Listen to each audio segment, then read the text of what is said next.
구조를 먼저 파악하는 것입니다. 그리고 그 구조 안에서 의미를 찾는 것이죠.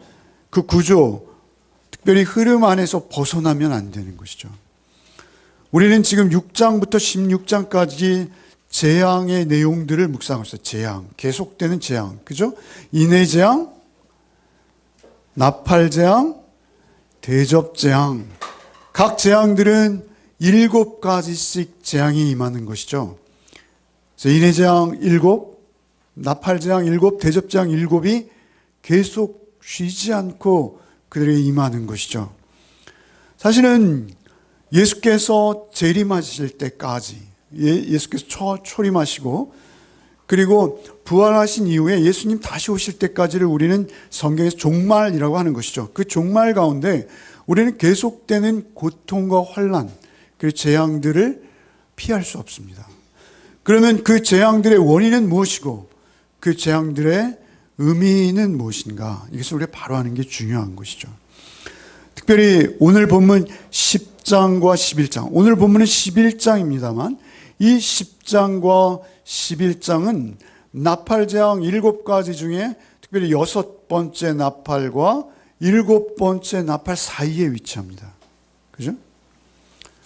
그런데 모든 재앙에서 7번째 재앙은 하나님의 천둥과 우레와 번개와 하나님의 임재로 심판으로 종말이에요. 끝이에요. 그래서 인해재앙도 7번째 재앙, 나팔재앙도 7번째 재앙, 그리고 대접재앙도 7번째 재앙은 내용이 동일합니다.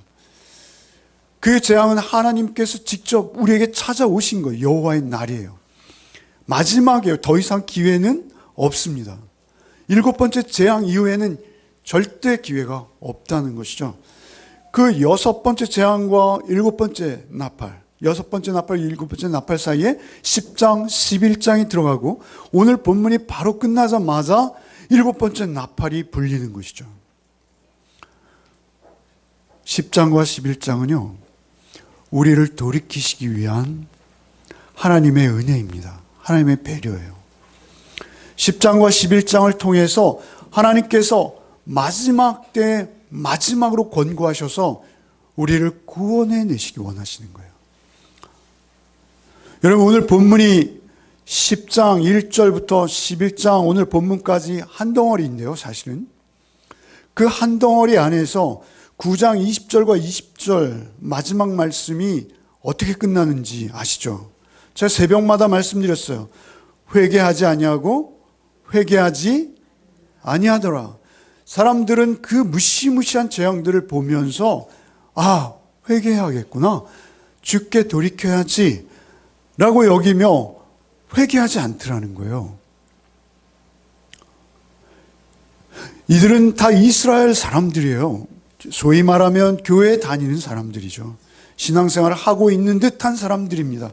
그럼에도 불구하고 그들이 하나님의 말씀을 그저 식상하게 한 귀로 듣고 한 귀로 흘려버리는, 그들이 끝까지 회개하지 않더라라는 거죠. 회개하지 아니하고 회개하지 아니하더라 해서 10장과 11장이 쑥 들어오는 거예요. 그리고 오늘 놀랍게도 오늘 본문 13절에 일부 남은 자들이 두려움에 떨며 하나님께 영광을 돌리는 반응으로 나타나요. 이것은 계시록에서 성도가 회개하는 마지막, 이곳 처음이에요.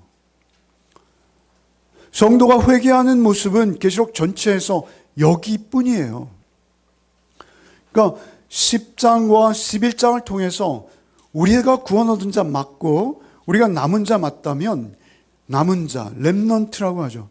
남은 자가 분명히 맞다면 우리는 이 말씀을 들을 때 우리가 어떠한 자세로 이 땅을 살아야 하며 우리의 회개는 어떠한 모습이어야 하며 그 회개가 우리의 늘 삶 속에 생활화되지 않으면 안 되는구나 라는 것을 깨달을 수밖에 없습니다. 그런데 그 회개의 모습은 어떤 모습입니까? 여러분 10장에서는 두루마리를 먹었어요. 그죠? 10장과 11장 연결돼서 한 의미라고 그랬습니다.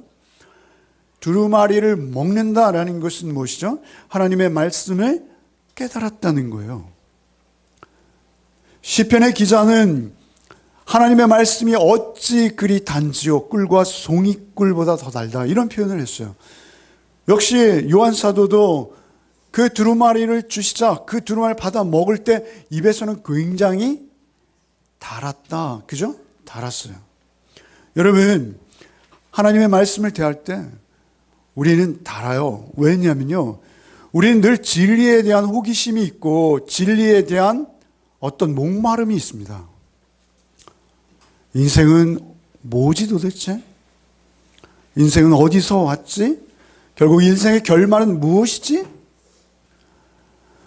우리가 가지고 있는 우리의 생애에 대한, 도대체 인간은 뭐야? 진리에 대한 목마름이 있는 거예요, 우리 각자는. 그런데 그 진리를 깨달아 알기 시작할 때 우리에게는 희열이 있습니다. 기쁨이 있어요. 와, 그렇구나. 입에 단 거예요. 그런데 그것을 꿀꺽꿀꺽 맛있게 먹었더니 배에서는 쓰게 되었다고 말씀하시죠. 무엇입니까? 진리는 깨달아 아는 것으로 끝나지 않고 진리를 깨달아 알면 그 진리에 순종하여 그 진리와 동행하는, 끝없이 그 진리의 말씀을 듣고 그 말씀으로 나를 쳐서 복종시키며 그 말씀에 순종하는 실제의 삶이 따라야 되는 거예요. 아, 그래. 교회 공동체를 위해서 내가 이러저러한 헌신을 해야지. 맞아. 그게 우리 인생에 가장 남는 것이지. 주께서 원하시는 충성이지. 인생에 남는 게 없지. 그런데 막상 충성하는 건 쓴 거예요. 그 씀에도 불구하고 그것을 감당할 때 은혜가 있는 겁니다. 중요한 것은 그 배에서 쓰게 되었더라라는 그 고백 속에서 이 말씀은 이어지고 있는 거예요. 그 쓴 것이 과연 무엇이냐라는 것이죠. 10절을 다 같이 한번 읽겠습니다. 한번 읽겠습니다. 내가 3절부터 읽으면서 한 절 한 절 우리가 살펴가겠어요. 3절 읽겠습니다. 내가 나의 두 증인에게 권세를 주리니 그리 굵은 베옷을 입고 1260일을 예언하리라. 두 증인이 등장하죠. 두 명이에요. 한 명이 아니고 두 명이에요. 유대인들은 한 명의 증언을 채택하지 않아요. 법정이든 또는 삶 속에서든. 두 명이 동일한 말로 증언할 때 그것을 증언으로 효력을 인정해줘요. 두 증인인 거예요. 그것은 교회 공동체를 말하기도 해요. 여러분, 두세 명이 모이면, 그래서 예수의 이름으로 모이면 그것을 교회라고 부르는 거예요. 거기서부터 교회인 거예요. 우리가 너무 메모드 교회만 봐왔죠. 사실은 두 증인은 하나님의 공동체를 말하는 것이죠. 근데 그들은 뭐를 입고 있다고요? 굵은 베옷을 입고 있어요. 그냥 굵은 베옷을 한 번 입는 게 아니고 그 두 증인의 정체성, 그 두 증인의 삶 속에서 그들의 의복은 굵은 베옷이라는 거예요. 굵은 베옷은 구약에 너무나 그 상징과 의미가 뚜렷해요. 굵은 베옷은 늘 회개예요, 회개. 그죠? 굵은 베옷을 입는다는 것은 주님 앞에 내가 죄인입니다. 주여 나를 긍휼히 여기소서라는 의미가 그 안에 이미 내포되어 있어요. 그것이 우리의 옷이라는 거예요. 더 이상은 세상 자랑으로 살지 않겠습니다.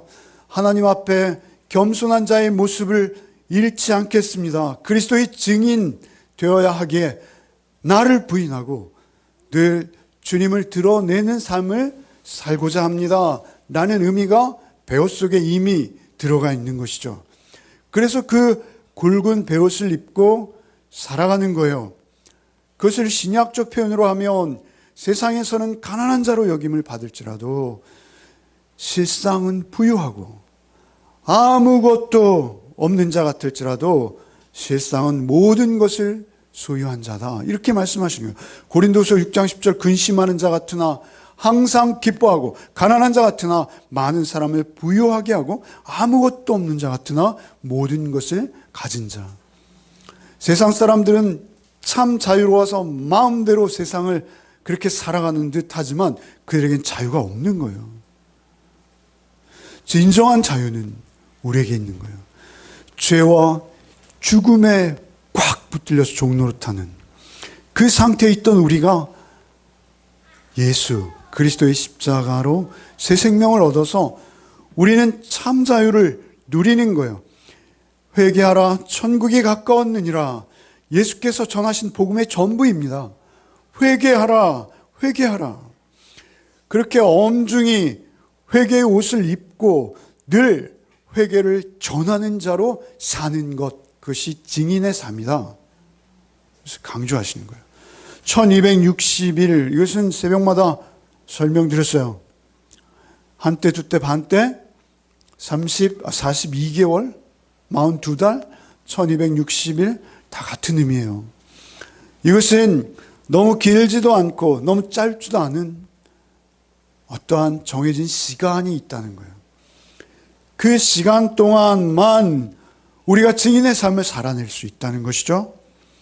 4절에 보면 두 감람나무와 두 촛대로 교회를 비유하세요. 두 감람나무는 기름을 생산하는, 감람유를 생산하는 그런 나무지 않습니까? 그 두 감람나무는 성령이 거하시는 처소예요, 교회는. 개인 성도들도 동일한 것이죠. 촛대, 두 촛대로 특별히 말씀하시는 것은요, 우리가 계시록 1장에 보면 7 촛대 사이를 거느시는 주님, 그죠?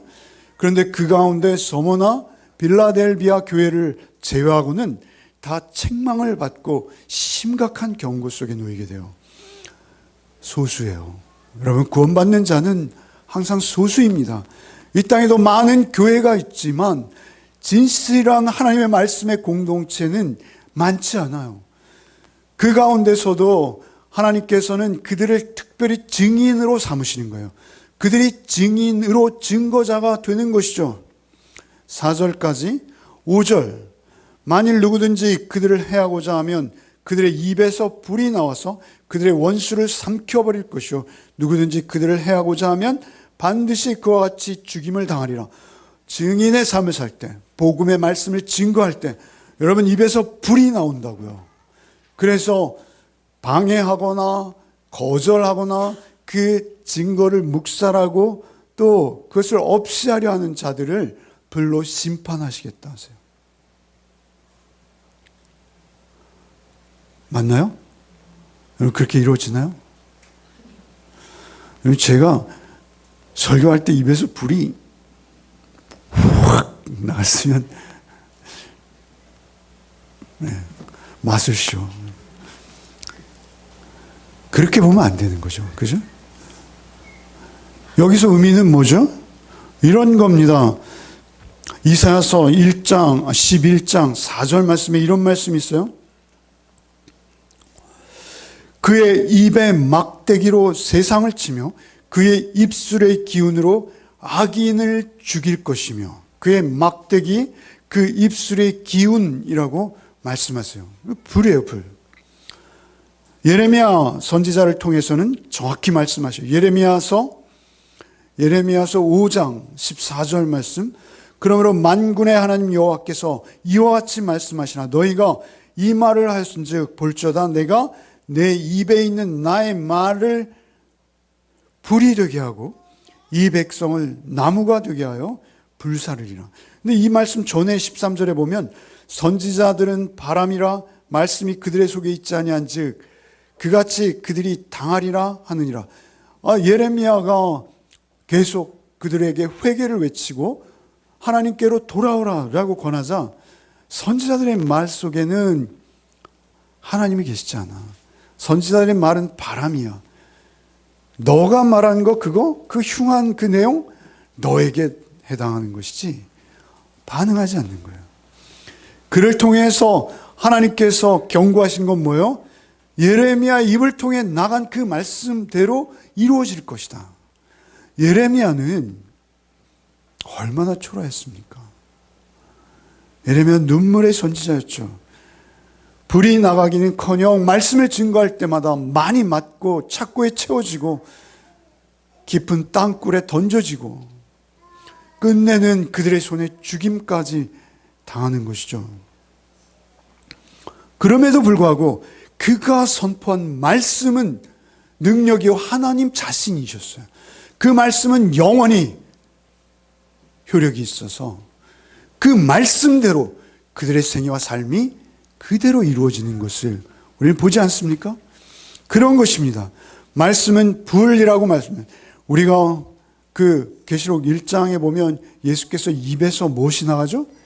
양쪽에 날선 검이 나간다. 이렇게 말씀하시죠. 말씀이에요. 말씀은 심판하는 거예요. 말씀은 우리의 심령골수를 찔러 쪼개어 그 안에 예수 그리스도의 피가 있는지 확인하시겠다는 거예요.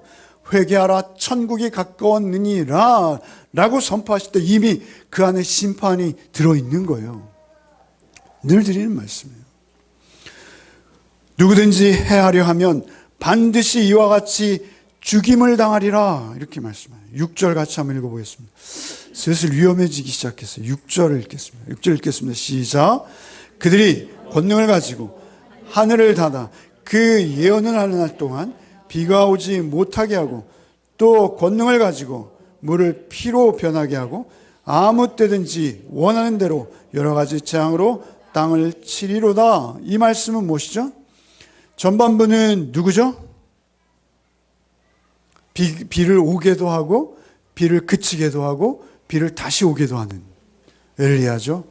후반부는 물이 피로 변하기도 하고 그 말한 대로 재앙이 임하기도 했던 사람 누구죠? 모세죠. 출애굽시 열 재앙을 애굽과 바로에게 퍼붓는 모세죠.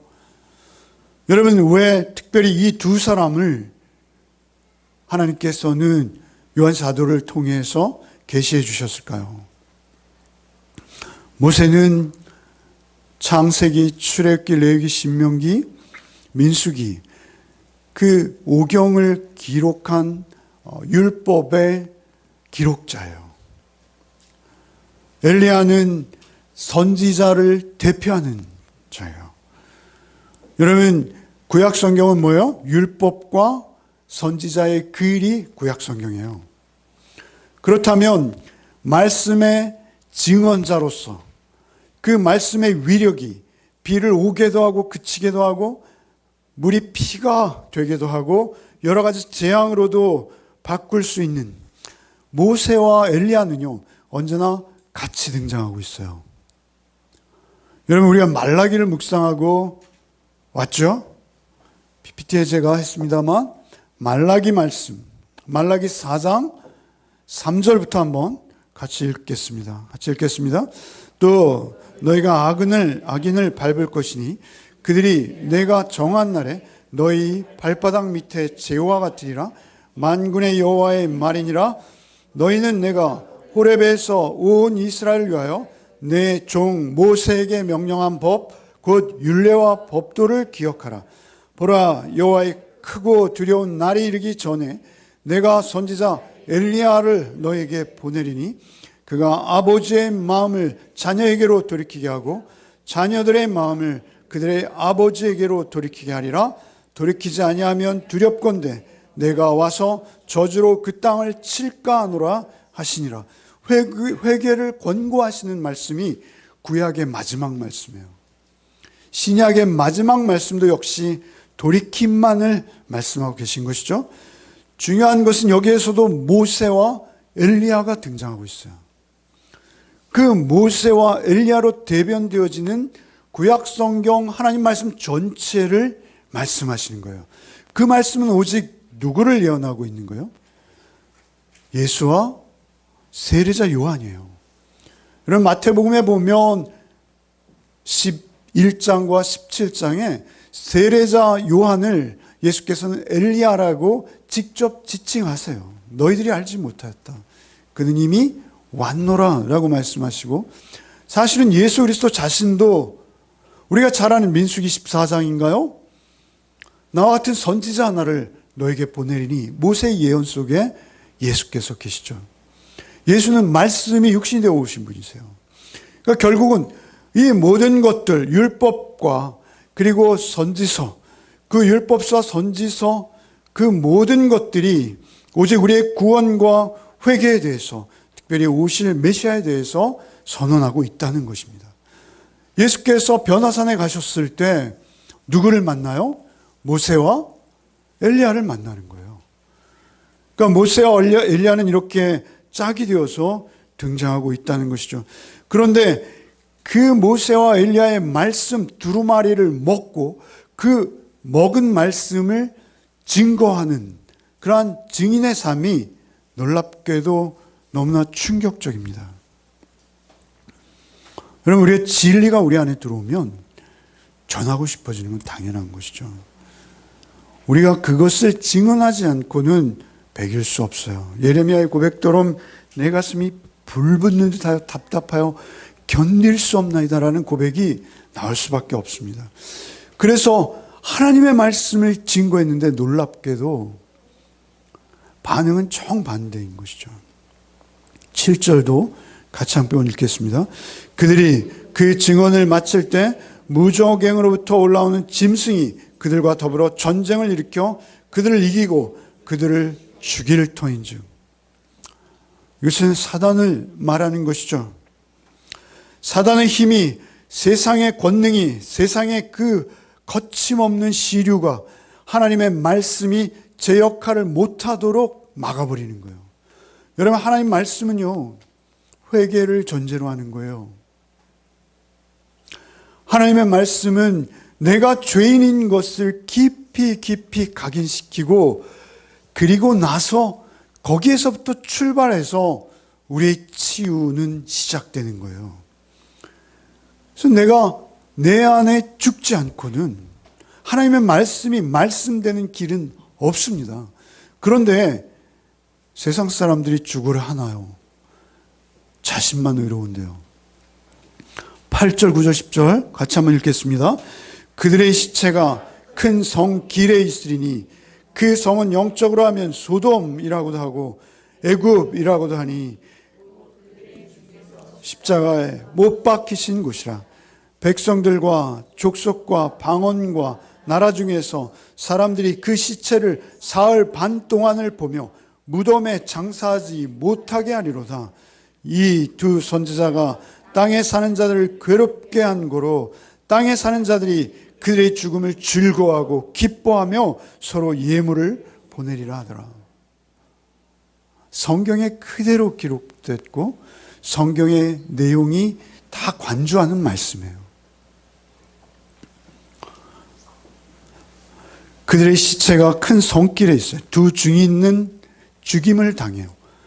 결국 하나님의 말씀을 증거한 것으로 인해서 그들은 세상의 무시와 조롱과 따돌림 속에서 철저히 고립되는 거예요. 철저히. 그래서 그 선지자들, 그 복음 증거자들을 죽인 곳은 소돔이라고도 하고 애굽이라고도 하는 거예요. 소돔은 영적 간음한 자들이에요. 소돔은 음란의 대표 도시예요. 영적 간음은 무엇입니까? 자기가, 사실 오늘 현대적으로 표현하면 자기가 만든 엉뚱한 하나님을 하나님으로 믿는 것, 그것이 영적 간음입니다. 그런가 하면 애굽은 무엇입니까? 애굽은 노예 생활하는 곳이에요. 죄와 죽음의 종노릇하던 곳입니다. 그렇게 대변되어지는 그 죄의 도시들이에요. 거기에서 주께서 십자가에 못 박히셨다 이렇게 말씀하세요. 예수께서 세상에 오셨을 때 그분의 존재 자체가 그들에게는 아주 가시였어요. 예수 그리스도의 존재 자체가 그들에게는 못마땅한 거예요. 그래서 결국 예수를 죽일 수밖에 없었다는 것이죠. 죽이고 나서도 그들의 태도는 정말 사단적인 것이죠. 유대인들에게 죽음, 그 시체는 최소한의 장례 절차가 행해져야 되는 그런 존재예요. 그런데 장례를 안 지내주는 거예요.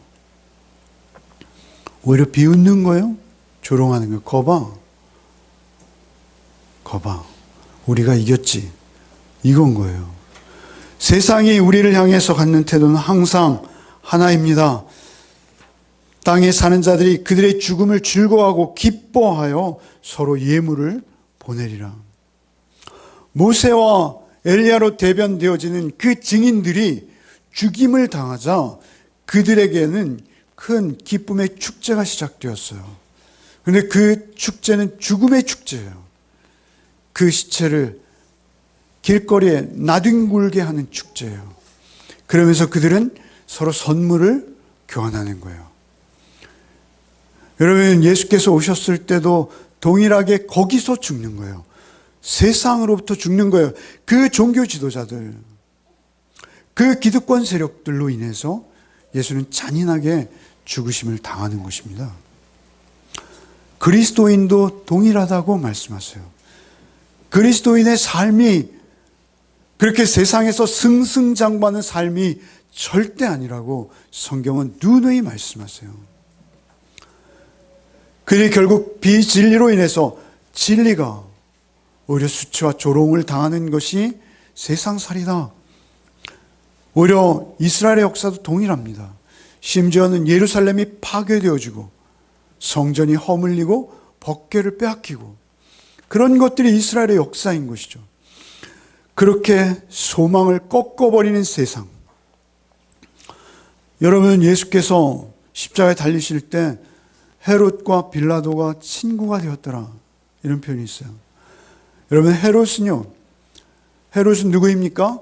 자기가 유대인 다윗 왕의 후손이다 라고 주장하는 유대인의 왕이었습니다. 자기가 하나님의 정통을 잇는 유대인의 왕이라고 자처하는 자였어요. 그런가 하면 본디오 빌라도는 로마의 황제의 권한을 대행하는 실제적인 자기가 주권자다라고 이스라엘에서 버티고 있던 자죠. 그 둘과는 평소에 원수지간이었습니다. 그런데 예수 그리스도의 죽음 앞에서만큼은 친구가 되는 거예요. 서로 예물을 보내는 거예요. 왜 그렇습니까? 헤롯에는 예수 그리스도 자체가 눈에 가시였죠. 끝없이 양심의 찔림을 받고 있었을 것입니다. 본디오 빌라도도 역시 마찬가지였을 것입니다.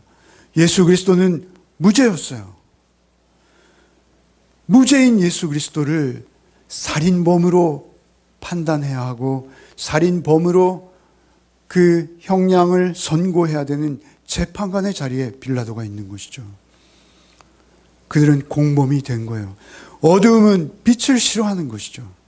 그리고 그들이 죽음의 축제를 벌이는 것이죠. 그들의 욕망을 따라서 율법과 선지자는 죽었다, 그렇게 여기는 거예요. 그리고 그들이 살고 싶은 대로 마음대로 유대인의 왕을 자처하면서 세상의 실권자를 자처하면서 스스로가 왕이 되어서 스스로의 생각과 스스로의 판단으로 살아가는 것이죠. 그런데 놀라운 반전이 있는 것이죠. 11절을 같이 읽겠습니다. 11절 읽겠습니다. 3일 반 후에 하나님께로부터 생기가 그들의 속에 들어가매 그들이 발로 일어서니 구경한 자들이 크게 두려워하더라.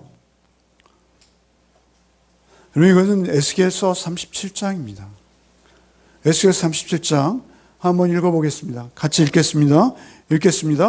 이에 내가 명령을 따라 태어나니 태어날 때 소리가 나고 움직이며 이 뼈 저 뼈가 들어맞아 뼈들이 서로 연결되더라. 내가 또 보니 그 뼈에 힘줄이 생기고 살이 오르며 그 위에 가죽이 덮이니 그 속에 생기는 없더라. 또 내게 이르되 인자야 너는 생기를 향하여 대언하라. 생기에게 대언하여 이르기를 주 여호와께서 이같이 말씀하시기를 생기야 사방으로부터 와서 이 죽임을 당한 자에게 불어서 살아나게 하라 하셨다 하라. 이에 내가 그 명령대로 대언하였더니 생기가 그들에게 들어가매 그들이 곧 살아서 일어나 서는데 큰 군대더라. 이렇게 말씀하십니다.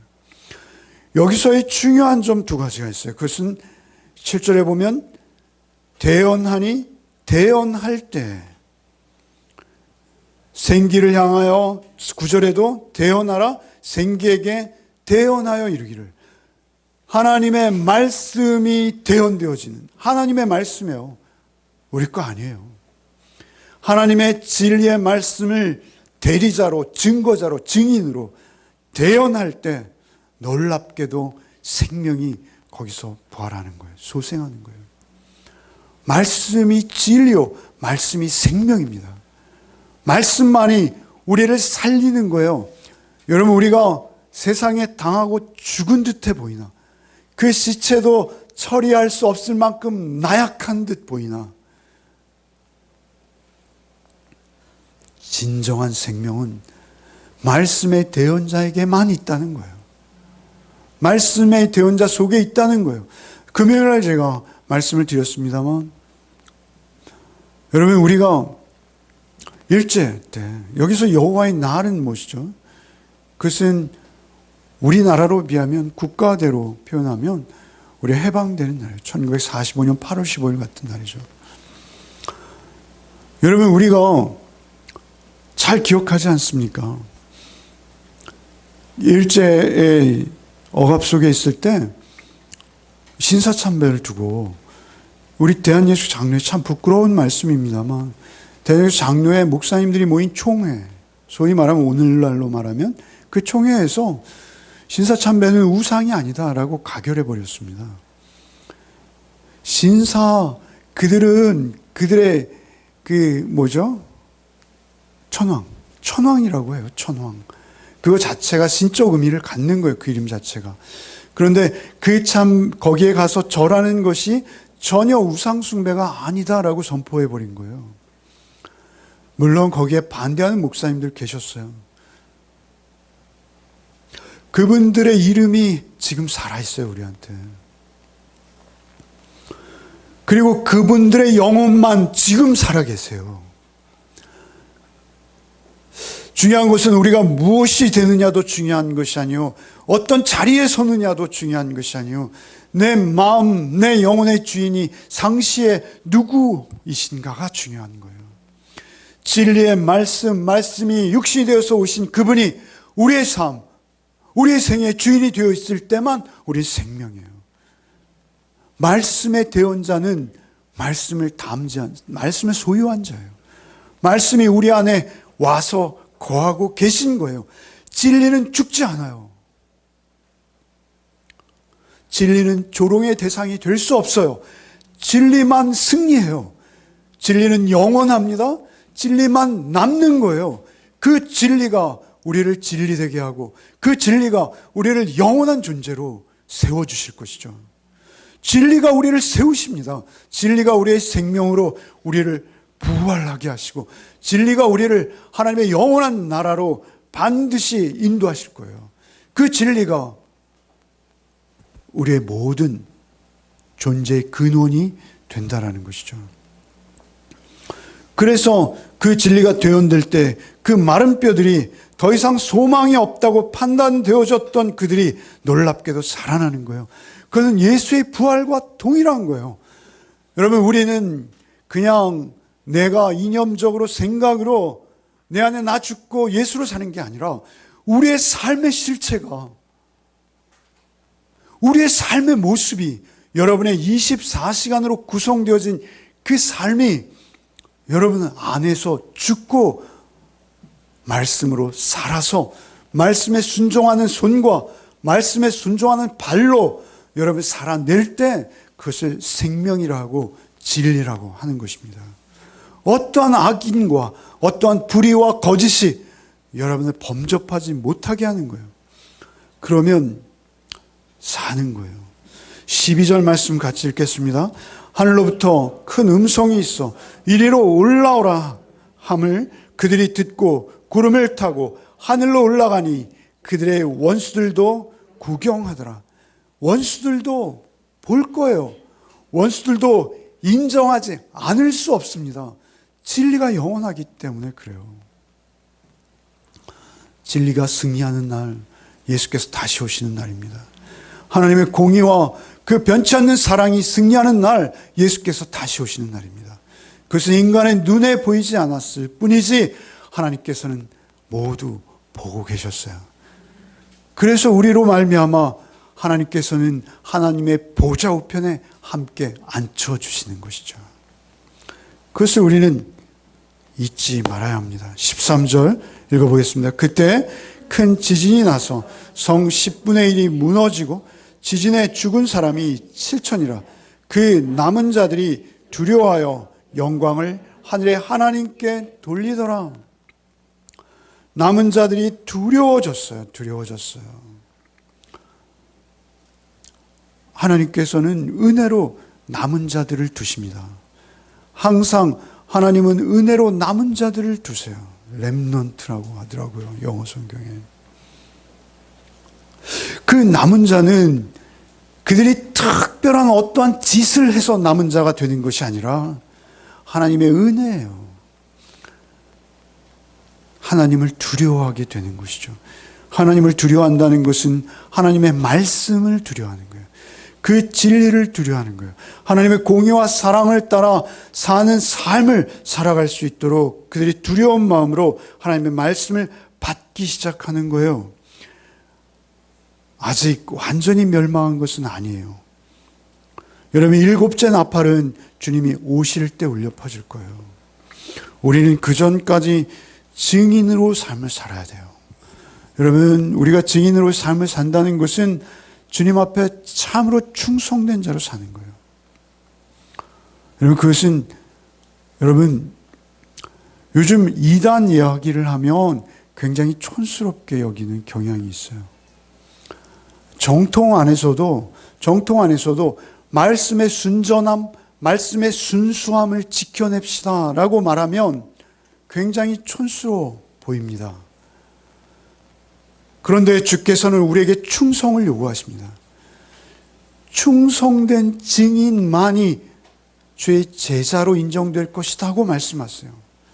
십자가를 지라고 말씀하시고 내가 간 그 길을 따라오라고 주님이 가신 그 길로 우리를 초청하시는 거예요. 오늘의 본문은 주께서 예루살렘에서 죽임당하시고 다시 사신 그 모습 그대로를 그 증인의 모습에 덧씌우고 있는 거예요. 여러분, 우리가 그 주님으로 덧입고 예수로 옷 입은 자가 맞다면 우리도 그 길을 가야 하는 거예요.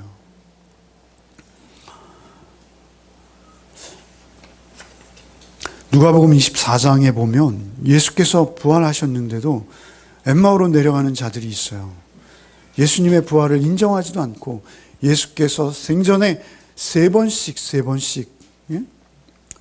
당신이 부활하실 것을 그토록 일르셨지만 새카맣게 잊은 채로 구약 성경의 많은 구절과 대목들이 메시아 예수 그리스도의 부활을 증거하고 있지만 그들은 그냥 터덜터덜 엠마오로 가는 거예요. 그때 주님께서 그들에게 다가와 이렇게 말씀하신 거예요. 같이 읽겠습니다. 24장 읽겠습니다. 이르시되 미련하고 선지자들이 말한 모든 것을 마음에 더디 믿는 자들이여, 그리스도가 이런 고난을 받고 자기의 영광에 들어가야 할 것이 아니냐 하시고, 이에 모세와 모든 선지자의 글로 시작하여 모든 성경이 쓴 바 자기에 관한 것을 자세히 설명하시니라. 모세와 선지자의 글, 선지자의 대표격은 누구라 그랬어요? 엘리야. 모세와 엘리야의 글로 시작하여 모든 성경에 쓴 자기에 관한 것을 자세히 설명하시니라.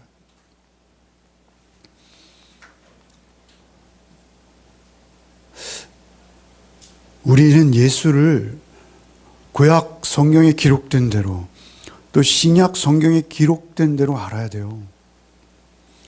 여러분, 우리 예수를 말이죠, 우리의 병을 다 고쳐주시고 우리에게 긍정적인 생각만을 주시고, 그래서 우리가 조금 입술을 움직여 립서비스 하듯이 예수를 우리의 구주로 고백하기만 하면 우리를 당장 구원해 내실 그런 분이 아니십니다. 예수님은 우리에게 만홀의 여김을 받지 않으십니다. 우리의 마음과 우리의 영혼의 중심을 환히 관통하여 보고 계십니다.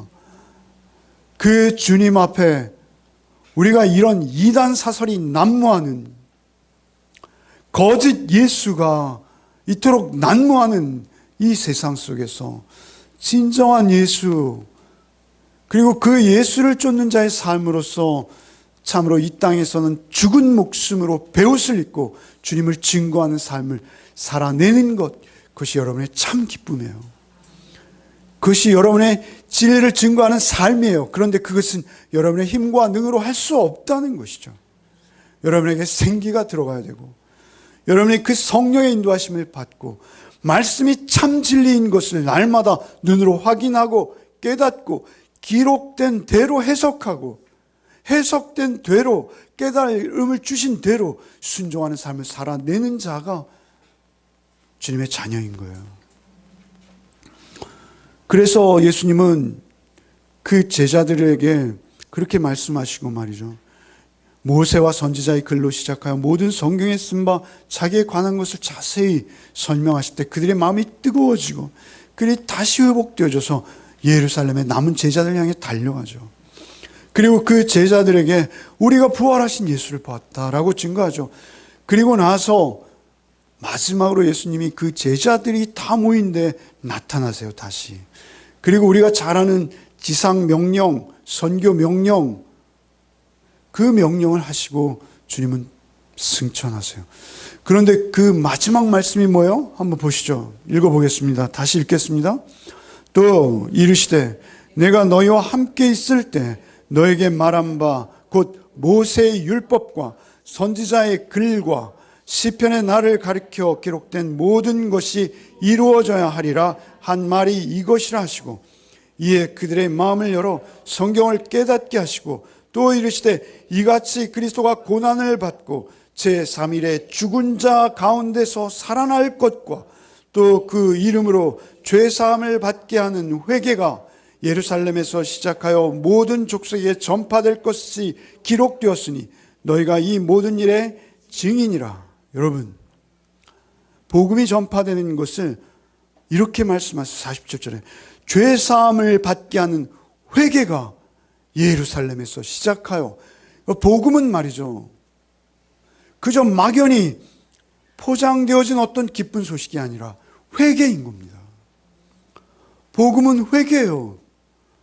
내가 얼마나 지독한 죄인인 것을 알고 예수의 피만을 힘입기 위해서 돌이키는 거예요. 그게 복음이에요. 그런데 오늘날 복음은 전혀 다른 색채로 우리에게 다가오지 않습니까?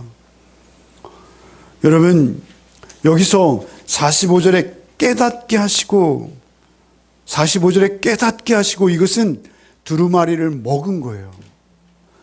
여러분, 48절에 너희는 이 모든 일의 증인이라, 이것이 두 증인된 삶을 말하는 거예요. 여러분, 복음은 구약이나 신약이나 또 예수님의 마지막 말씀이나 변함이 없어요. 변함 없이 언제나 동일하게 성경을 펼치고 읽을 때마다 우리에게 동일한 모습, 동일한 내용으로 우리에게 말씀해 오시는 거예요. 여러분, 그 복음의 증인이라는 이 헬라어는 말투스라는 헬라어인데요. 이것은 영어의 순교자, 머터라는 단어예요. 여러분, 순교자. 여러분, 계시록을 받았던 그들은 실제 사자의 밥이 되었고 화형에 처해졌어요. 그래도 예수의 이름을 부인하지 않고 죽음을 맞았어요. 그러나 사실 말이죠, 그들보다 더 힘겨운 게 오늘을 사는 그리스도인들이라고 저는 여깁니다. 얼마나 많은 유혹이 있습니까? 얼마나 많은 분별을 우리에게 요구합니까? 세상에는요, 정말 복음으로 분별할 수 없는 것이 없는데 우리는 늘 세상과 타협하고 말이죠, 때로는 세상에 무릎 꿇기 쉽고요, 오히려 한 번에 순교하는 것보다 순교자적 삶을 사는 것이 더 힘든 거예요. 여러분, 그 순교자적 삶을 살 때 여러분 직장에서 말이죠, 여러분의 가정에서 말이죠, 여러분의 교회 공동체 안에서 주님 쫓는 삶, 내가 희생하고 내가 섬기고 내 손과 발을 움직여 주님의 복음은 이런 거야 라는 삶을 살아내는 그 삶, 그것이 순교자의 삶보다 훨씬 어렵습니다. 훨씬 심각합니다.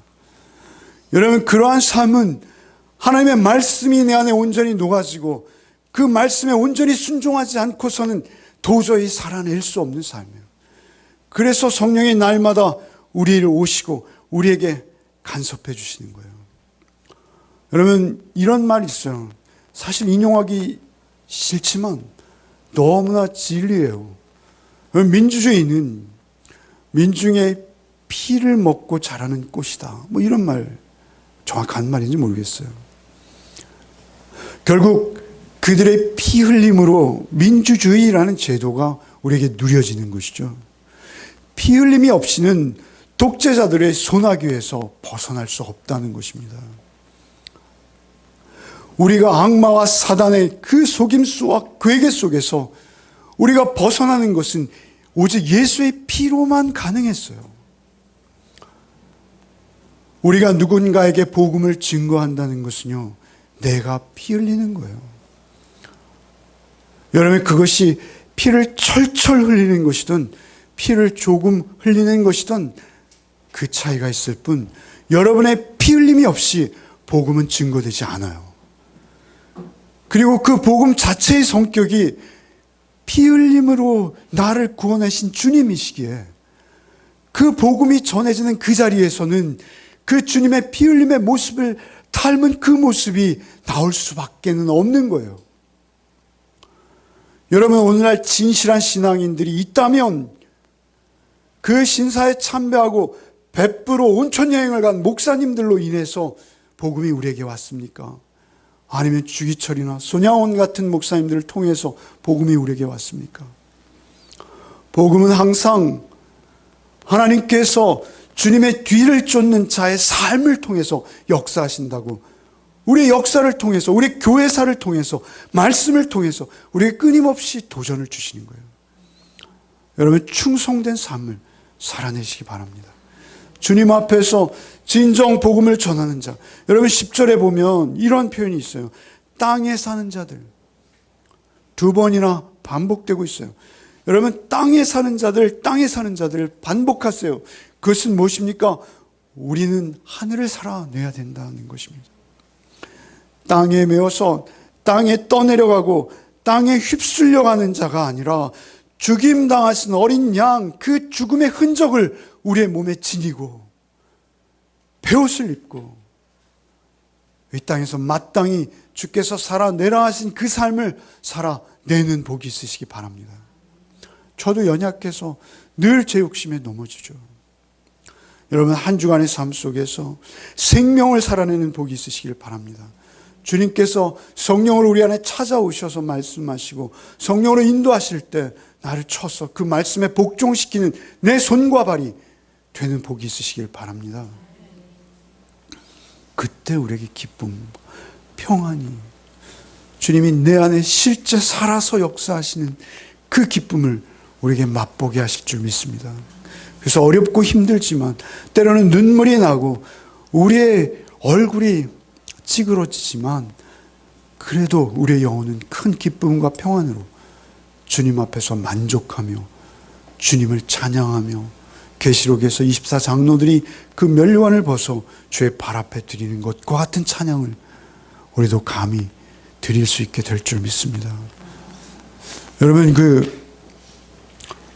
오늘 특송이 어떻게 오늘 말씀을 미리 예습하시면서 이렇게 특송들을 선곡하시나 봐요. 그 악보 저 한 장만 주시죠. 오늘 많이 늦어서 죄송한데 그래도 특송하고 마치겠습니다. 특송했던 그 특송을 찬양하고 마치겠습니다.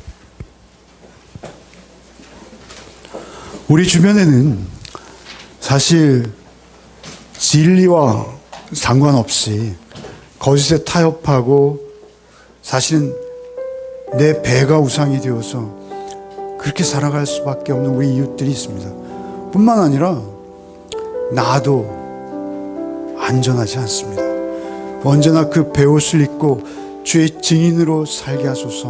나는 그 결단을 가지고 그렇지 않으면, 우리가 그 베옷을 늘 입지 않으면 우리는 능력이 없습니다. 세상 속에서 주님의 온전한 자녀로 살게 해주십시오. 이것을 구하는 저와 여러분 되기 바랍니다. 사망의 그늘에 앉아 특송하신 그 볼륨으로 하십시오. 사망의 그늘에 앉아 죽어가는 나의 백성들, 절망과 굶주림에 갇힌 저들은 내 마음에 오랜 슬픔, 고통의 멍에 매어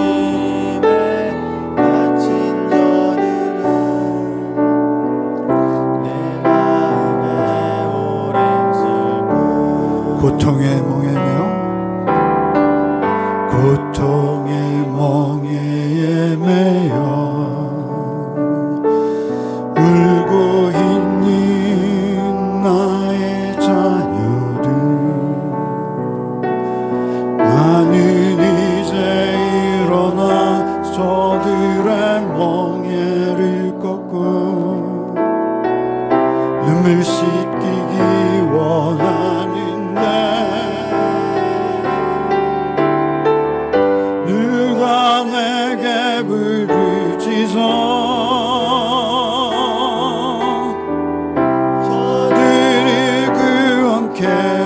저들이 구원케 할까? 누가 나를 위해 가서 나의 사랑을 전할까?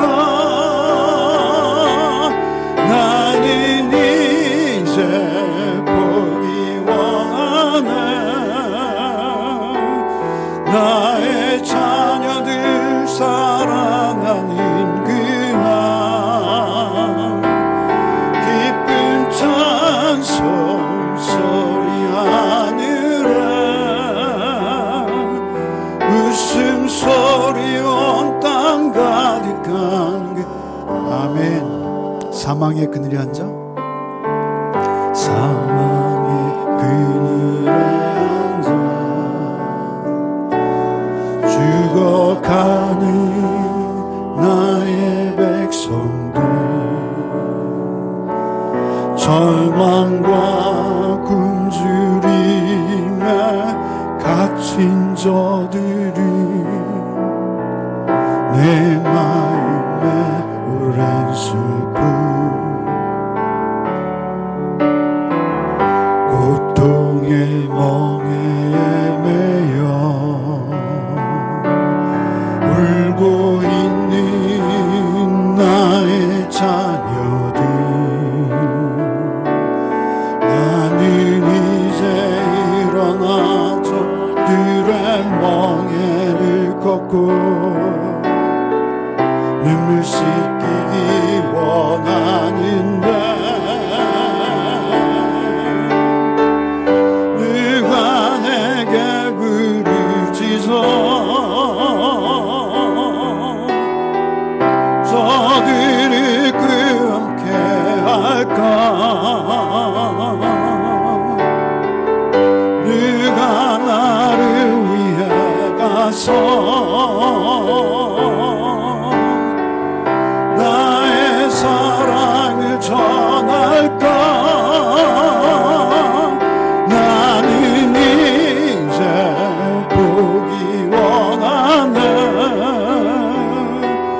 나의 자녀들 살아나는 그날 기쁜 찬송 소리 하늘에 웃음소리 온 땅 가득한 그날. 주님, 우리가 사는 이 땅은 악한 자들과의 전쟁 중인 것을 압니다. 주께서는 나도 그 악의 무리였으나 한때는 나도 그 죄와 사망의 종노릇 하는 자였으나 주께서는 그 피로 나를 구원하셨습니다. 그 죽임 당하신 어린 양, 그 흔적을 우리는 날마다 보고 있습니다. 주, 오직 우리도 이 땅을 사는 동안 주님의 뒤를 쫓아 무수히 나의 가정에서, 나의 교회에서, 나의 직장에서 그 죽음의 흔적을 지니게 하여 주옵소서. 오직 주님 앞에 섰을 때 참으로 수고하였구나, 충성된 종아 라고 그 흔적으로 말미암아 주와의 인격적인 교제, 그 교제 속에서 살았던 우리의 흔적이 주님 앞에 인정되어지는 복이 우리에게 있게 하여 주옵소서. 우리를 긍휼히 여기시고 우리를 날마다 말씀과 성령으로 인도하셔서 오직 주님 한 분으로 살게 하시는 우리 구주 예수 그리스도의 이름으로 기도하옵나이다. 아멘.